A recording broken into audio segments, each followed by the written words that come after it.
The United States military has drawn up contingency options for potential on-ground strikes to intervene in Nigeria. The plan reportedly includes 3 levels of military options: light, medium, and heavy, all designed to be escalatory. The light option involves partner-enabled operations where the U.S. would assist Nigerian forces in targeting Boko Haram and other militants. The medium option involves drone strikes on militant camps, bases, and convoys. And a heavy option would deploy an aircraft carrier group into the Gulf of Guinea with fighter jets and possibly long-range bombers conducting strikes deep within northern Nigeria. I mean, this revelation that, the Pentagon has actually drawn up strike plans escalates the crisis from rhetoric to potential reality. Well, in the meantime, United States Senator Tommy Tuberville has voiced his support for President Trump's threat of military action in Nigeria. Appearing on Fox News, the Alabama Republican senator backed Trump's position on alleged Christian genocide in Nigeria, endorsing potential intervention to protect Christians. Would you support U.S. troops going into Nigeria? No, you bet I would. 62,000 Christians killed in Nigeria, 100,000 killed in Africa, 18,000 churches burned. Now, there's a lot of evidence there, and that's probably an underestimate, John, but we cannot allow this to happen to people that can't defend themselves. It's just absolutely insane. If we need to get involved in something like this, President Trump could end that in a heartbeat. This wouldn't be like going into Russia or China or North Korea or Iran. This would be going and helping innocent people that would be able to take back over their country. It's a shame something like this happened, but we can't overlook it. We can't underestimate it. Well, the senator's remarks represents the first major congressional backing for Trump's threat to invade Nigeria, signaling that the president may have support among Republican lawmakers for military intervention. This adds a concerning legislative dimension to Trump's threats, suggesting this may not merely be presidential rhetoric, like I said, but could gain congressional support. In the meantime, in another development, this is quite reassuring, Ayo. I mean, it's good to see that the presidency and also the president is willing to collaborate at this point, reassuring Nigeria that there is, of course, like he mentioned, the constitutional rights to practice religion freely. But we also have the conversation about the Sharia law and the blasphemy law, which is, almost embedded in the constitution, in the Nigerian constitution. I'd like for you to buttress that part of that Section 38 of the Constitution guarantees religious freedom for all Nigerians. And it says that no state, part of it is that no state must have a dominant religious. Nigeria is a secular state in essence. It means that if I'm a Muslim and I live in the north, south, east, south, I should be able to practice my religion without fear or discrimination. If I'm a Christian, as a Christian, I am able to go to any part of the country and practice my religion without fear, discrimination, or enticement or forcing for me to move away to another religion. Now, these are some of the issues that have now come off. And I've talked about it is high time we start to have these uncomfortable conversations, yes. OG. And I believe that this incident, sad incident, gives rise to also correct some things that have not been right. If you speak to a number of people living, particularly in the north, and I say this with all sense of responsibility, a number of Christians have talked about how some of these terrorist organizations who are termed as Islamic terrorist organizations, the Boko Haram, which is most prominent, actually target people who are not of the faith, so whether it be Christians or moderate Muslims. And that's why you can understand why many of them have talked about their churches being burned, Christians dying, priests being kidnapped, a number of people targeting. If you recall during the last administration of El-Rufai in Kaduna State, we know how polarized it was. Christians seem to not be protected at all. Thanks to the Governor now, Obasanjo, who is doing a lot of work in trying to reconcile fragmented relationships. So beyond this targeting of Christians. It's also the freedom to practice. OJ, in some parts of these areas, they say that when churches, you know, the land is owned by the government, the state government. After 100 years, you can apply for it to be renewed. That there's some churches who go to apply, and there are some policies that silently target religious freedom in these areas. We haven't spoken up for these people.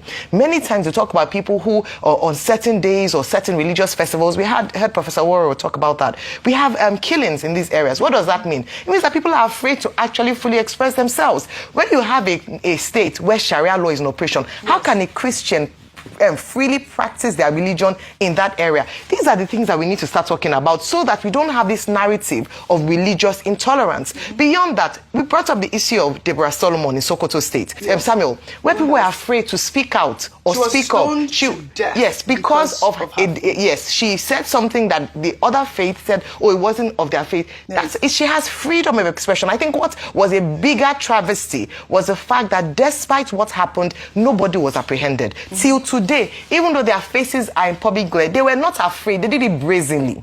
So there are some parts of the country where your religious freedom is up to a certain limit. Yes. It is curtailed. We have to be honest about this. And I believe that one of the things that this situation will bring to light is the fact that in some sectors of Nigeria, some people do not actually have that constitutionally guaranteed right to religious freedom. We need to talk about that. We need to be honest about that. And by being honest about that is the foundation to solving the problem. And that is a big point. Thank you, Ayo, for highlighting that part of the speech. We're talking about religious persecution here. Christians being killed. That is really the main topic. But you know, Tinubu is saying that we will defeat terrorism, whether internally or with collaboration. And you know, also the fact that the minister's message of calm reflects the Nigerian government's strategy of projecting stability despite sobering realities, while the administration emphasizes being, you know, not in a panic mode and reaffirms constitutional guarantees of religious freedom. Nigeria ranks number 6 on the Global Terrorism Index, just above Somalia and Israel. This is a stark contradiction that undermines reassurances of effective security management. And we're looking at this graph. I mean, this disconnect between, you know, official messaging and international assessment exposes the challenges facing the Tinubu administration at the moment. If we can pull up that graph so we can actually see, you know, where we rank in the Global Terrorism Index at this moment. Rufai, I'd like for your thoughts also with the fact that the U.S. is, you know, preparing to put boots on ground. Also, the president's reassurance, and he's, you know, this is the first time we're hearing him speak at the moment. With that data you released, it shows that the government narrative is not working. Nigeria ranks 6 on terrorism index. The question is, what was our ranking close to 20 years ago before all of this terrorism started? So it shows that in the last over 15 years, government has not done a lot to nip things in the bud. See, Ralph Waldo Emerson said something, that what you do speaks so loud I can't hear what you say. What Nigeria has done as a nation, as regards religion, it speaks so loud that we can't hear what it says. According to the Constitution, there is no state religion, but a government that has subsidized religious travels. Under what basis and what guise has it done that? Is that not an affirmation of the idea of state religion? A government that increasingly have not been able to nip perpetrators of heinous crimes against people with religious affiliation in the bud. A government where a government official said he had nothing wrong with blasphemy. And I'll tell you this, I have seen ex-government officials laugh at me because I have a Muslim background and I converted to Christianity. Yes. What's the laugh about? I don't understand what that means. Well, why? That I am deluded. Okay. My mother is Christian.